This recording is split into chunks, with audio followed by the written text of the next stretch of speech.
The following production of the Bang Cartoon Radio Hour contains fictional material used strictly for satirical and comedic purposes, and it should not be accepted as being factual, and all voices are impersonated.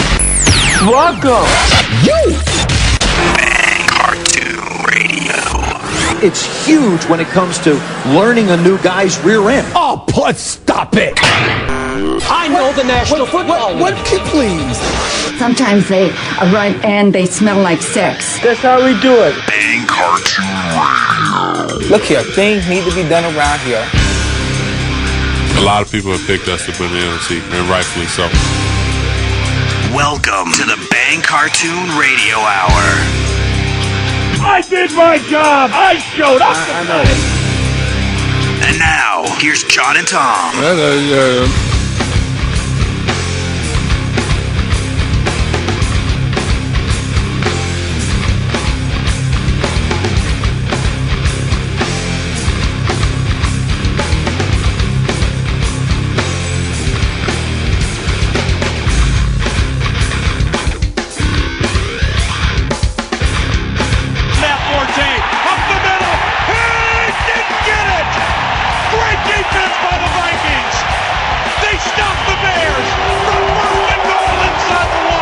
This gives him a chance for a 99-yard touchdown pass right here. Farad takes the snap.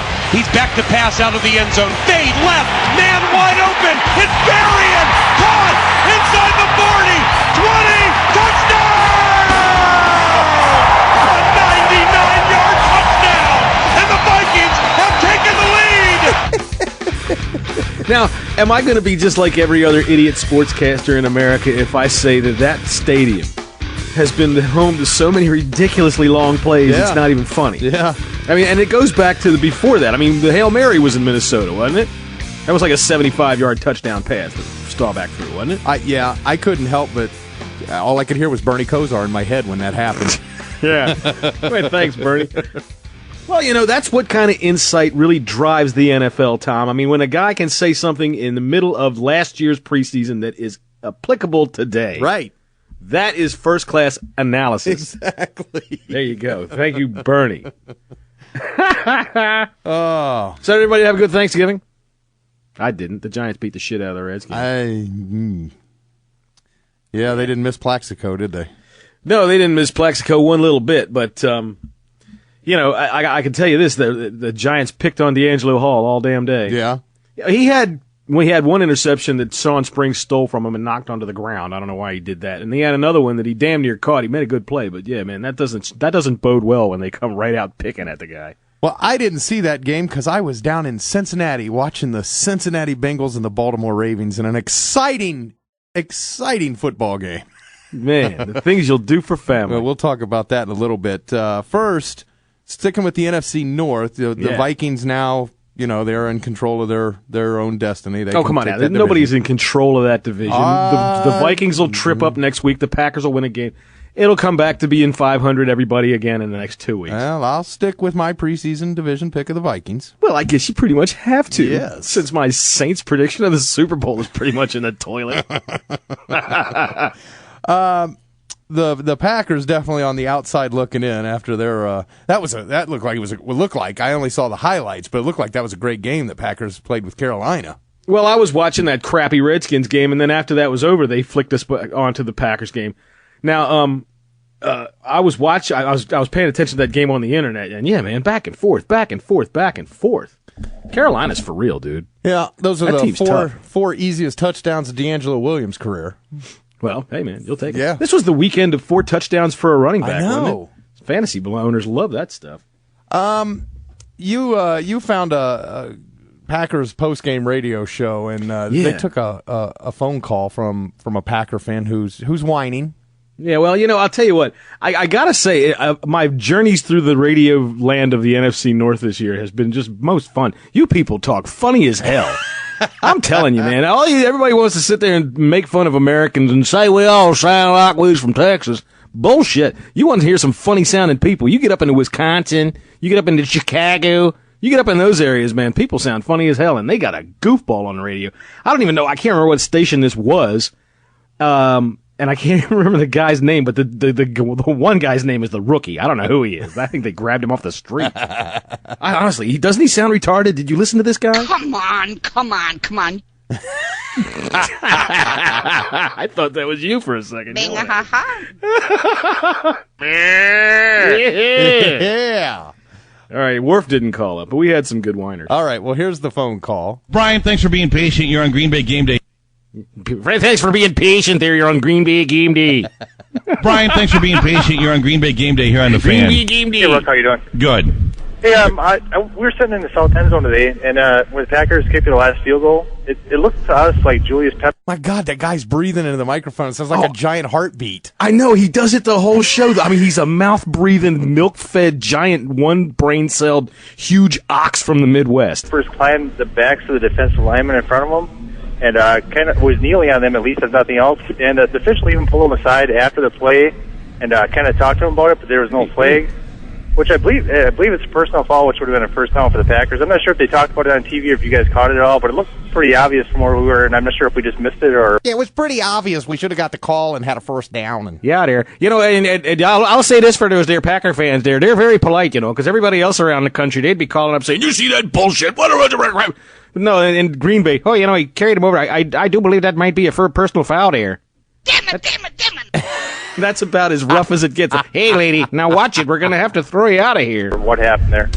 Appreciate the phone call. I didn't see that. Nothing was said. I didn't catch anything. You know, and it could have been something as how he lined up. Was he too close? Was he in a bad spot? Is that the rookie? This is the rookie. This guy, I swear to God, I just get this image of Baby Huey. He's just this mouth-breathing Baby Huey. Well, listening to him, I got the image of Bernie Kosar. Doesn't he sound like he should be wearing a bicycle helmet? I mean, could have been any of those things, but I didn't pay attention to that because I was thinking too much of all that other stuff instead of worrying about how come it shouldn't have been a flag. Yeah, I was worrying all kinds about other stuff. I was thinking about, you know, how come we... The thing is, he's pretty good when he talks about the game. He knows what he's talking about, but he got that retard sound. It really sounds fine. I should go. I'll be right back. I gotta go get the cards. See, you can't do that. That just kills me. Yeah. Sounds like Bernie Kosar. Yeah, but I don't know that this guy played football. He calls himself the rookie. I'm the rookie. It's such a violent, fast game of big guys. Brett Farman, my favorite. Okay, here he is. He's talking about on squib kicks. Yes, he's going to explain squib kicks to us. Returning is based on timing, and once a squib kick happens, starts bouncing around, everybody starts looking back at the ball, so the timing gets mixed up. That's why you see a lot of teams do that. Oh, yeah, God. It's all about timing, Tom. That's about all I can listen to of that. It's about timing. It's about timing, Tom.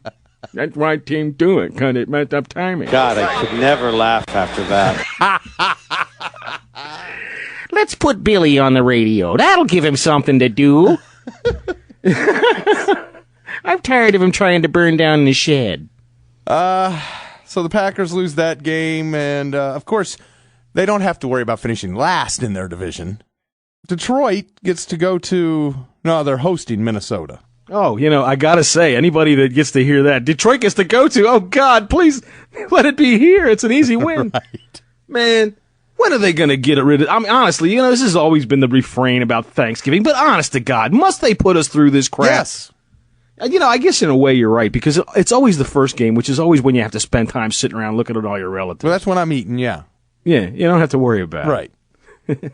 And I didn't see it all. I tell you what, I don't like my family too much, so when I'm sitting around talking to him and my son keeps coming in, Dad, it's 35-10. Okay, great. Whatever. Just go tell me if Lendale White scored. That's all I want to know. Right. Jesus. And he did. And everybody on that team, I think, even the water boy, I think, scored. I think they just scored a couple minutes ago, Tom. And, yeah, Tennessee just scored again. Yeah. But, you know, we love Rod Marinelli after a loss, which is every week. Well, of course, after a loss. How can you love him any other way? Right. You don't know him any other way. So here he is, post-game, Thanksgiving Day. We got beat very soundly, very soundly, and I've stated that right off the bat. Yep. We got beat, and I got beat. Our staff did. Our players did. Offense, defense, special teams, the lines. They handle us all the way through. Yup. They went up into the press box. They beat up the owner. They They went out in the car in the gas. They sugared my gas tank in the parking lot. I love this how he says this right. I got to say this right up front. They beat us very soundly. Like, no kidding, dude. The whole freaking country saw you get beat soundly. So that's a very good football team. I thought they handled us. I thought they're going into the game. I felt that, and no doubt about it, they're very, very, very good, and they handle us in all areas.